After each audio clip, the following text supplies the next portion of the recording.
How to measure corner units. There are two types of corner unit.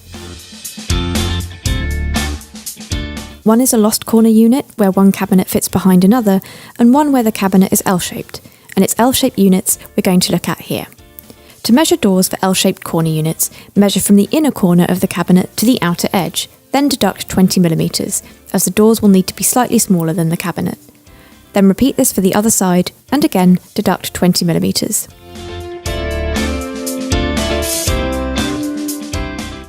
There are two ways of fixing doors onto L-shaped units. You can have two doors attached separately,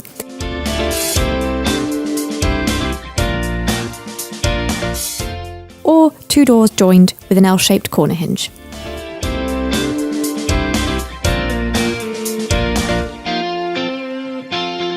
You can find more step-by-step guides to measuring, fitting and adjusting your doors in our help zone, or by subscribing to our channel.